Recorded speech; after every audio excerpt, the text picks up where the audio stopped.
નમસ્કાર મિત્રો, અમારી યુટ્યુબ ચેનલમાં તમારું હાર્દિક સ્વાગત છે। જો અમારી ચેનલમાં તમે નવા હો તો લાઈક, શેર, સબસ્ક્રાઈબ જરૂરથી કરી દેજો। અમારી આ કહાની તમને કેવી લાગી એ કોમેન્ટ બોક્સમાં અમને જય માતાજી કરીને ખાસ જણાવજો। તો ચાલુ કરીએ આજની આ કહાની।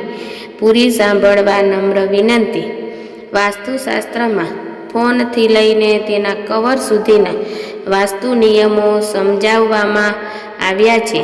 આ સાથે એ પણ આજકાલ મોટાભાગના લોકો પાસે ફોન હોય છે। ફોન લોકોના જીવનનો મહત્વનો ભાગ બની ગયો છે, જેને ખરીદવા પહેલાં લોકો ઘણી રિસર્ચ કરે છે, જેવી કે ફોન કઈ કંપનીનો લેવો, કયો લેવો અને કયા રંગનો લેવો।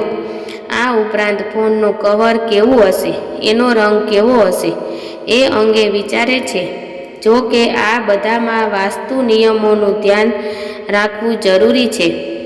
ખરેખર ઘણા લોકો એ ફોન કવરનો ઉપયોગ કરે છે જેમાં દેવી દેવતાઓની પ્રિન્ટ હોય છે, એટલે ભગવાનના ફોટાવાળું કવર। પરંતુ શું તમને ખબર છે કે આવું કવર કરવું યોગ્ય છે કે નહીં? આ અંગે વાસ્તુ નિયમ શું કહે છે, ચાલો જાણીએ। કવર પર શા માટે ન લગાવવી ભગવાનની તસવીર? વાસ્તુશાસ્ત્રમાં ભગવાનની તસવીર, મૂર્તિ કે પછી કોઈ પણ ચિહ્નને ઘરમાં, કારમાં અને ફોનમાં રાખવાના પણ ઘણા નિયમો જણાવવામાં આવ્યા છે।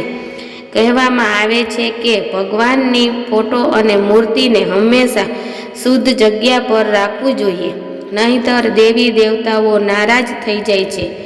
ત્યાં જ ફોનના કવર પર ભગવાનની પ્રિન્ટ કરાવવી જોઈએ નહીં।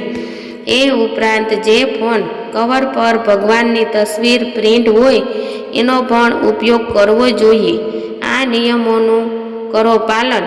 વાસ્તવમાં ફોનનો ઉપયોગ આપણે બધી જગ્યાએ કરીએ છીએ, અહીં સુધી કે વોશરૂમમાં પણ। એવામાં જો તમારી પાસે ભગવાનના ફોટાવાળું કવર છે તો એને ભૂલથી પણ વોશરૂમના લઈ જાઓ। એ ઉપરાંત જે લોકો દારૂ, સિગારેટ, ડુંગળી, લસણ અને નોનવેજ ખાય છે એમણે પણ ભગવાનના ફોટાવાળું કવર વાપરવું જોઈએ નહીં। એનાથી દેવી દેવતા તમારાથી નારાજ થઈ શકે છે, સાથે જ તમને જીવનમાં મુશ્કેલીઓનો સામનો કરવો પડી શકે છે।